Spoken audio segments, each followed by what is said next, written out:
पहा, main verb मुख्य क्रियापद आणि या मुख्य क्रियापदाचे प्रकार. पहिला आपण ट्रान्झिटिव्ह वर्ब, त्याला म्हणायचं सकर्मक क्रियापद.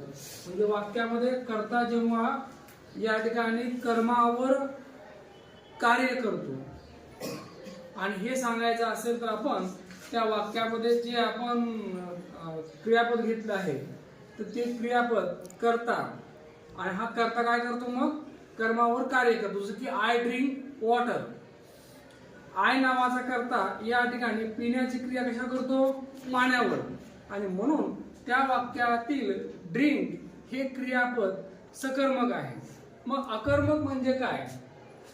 इंट्रान्झिटिव्ह वर्ब अकर्मक क्रियापद म्हणजे काय? जे ज्या वाक्यात कर्त्याची क्रिया कर्मावर घडत नसते अशा क्रियापदास अकर्मक म्हणजे इंट्रान्झिटिव्ह वर्ब असे म्हणतात. म्हणजे या प्रकारच्या वाक्यामध्ये कर्ता जो आहे तो कर्ता या ठिकाणी कर्मावर कार्य करत नाही. तर कर्म ऐवजी काही शब्द तिथे आलेले असतात, नाही का? तर आपण कॉम्प्लिमेंट वर्ड्स असं म्हणतो, पूरक शब्द. मग she speaks loudly. She speaks loudly, ती मोठ्याने बोलते. डन. He works hardly.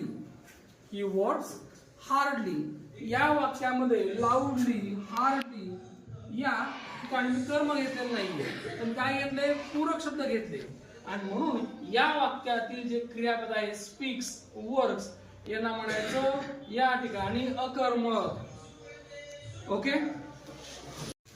पहा, आपण ट्रान्झिटिव्ह वर्ब आणि इनट्रान्झिटिव्ह वर्ब, सकर्मक क्रियापद आणि अकर्मक क्रियापद हे दोन्ही पाहिले आपण. आता आपण दोन्हीचा फरक पाहूया. फक्त बोर्डावर मी दोन्ही लिहिले उदाहरणासह. I have written both transitive and intransitive verb with the examples. Transitive verb सकर्मक क्रियापद. I cut the tree. She plays खो. नीट बघा या वाक्यामध्ये. या ठिकाणी दोन्ही वाक्यातील कर्ता क्रियापदाच्या मदतीने कर्मावर ऍक्शन घेतोय, कृती करतोय. याला कुबड्या नाही. आय कुबड्या नाही. आय कट द ट्री, मी झाड कापतो. म्हणजे कापण्याची क्रिया डायरेक्टली कुठं होईल, झाडावर. याला कुठल्याही प्रिपोजिशनल वर्डची मदतीची गरज नाही. आय कट द ट्री, मी झाड कापतो. म्हणजे कापण्याची क्रिया डायरेक्ट झाडावर होते, म्हणून या वाक्यातील कट हे ट्रान्झिटिव्ह वर्ब आहे. सी प्लेज खो. ती काय खेळते, खो. ती खो खेळते. ती खो खेळते. या ठिकाणी खेळणे हे क्रियापद डायरेक्ट ऍक्ट करते खोवर, आणि म्हणून या वाक्यातील प्ले हे आहे ट्रान्झिटिव्ह वर्ब. आता समजून घेऊया आपण इनट्रान्झिटिव्ह वर्ब, अकर्मक क्रियापद. I live in Pune. I live in Pune या वाक्यामधील कर्ता आय लिव्ह या क्रियापदाच्या मदतीने ऍक्शन घेत असताना तो पुणे नावाच्या कर्मावर ऍक्शन घेत नाहीये. त्यामध्ये एक शब्द आहे, कोणता आहे, इन. इन पुणे असं म्हटल्यामुळे या ठिकाणी इन पुणे असल्यामुळे हे ऑब्जेक्ट नाहीये, हे काय आहे, complement.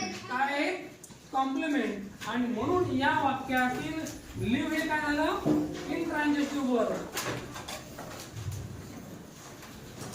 He came to house. परत पहा, या वाक्यामध्ये केम कर्ता ही आहे. कर्ता ही असल्यामुळे या ठिकाणी केम या क्रियापदाच्या मदतीने ऍक्शन घेत असताना त्याला परत एक शब्द आडवा आहे, कोणता आहे तो, टू. टू हाऊस हे काय झालं, कॉम्प्लिमेंट. आणि म्हणून या वाक्यातील केम हे झालं इनट्रान्झिटिव्ह वर्ब.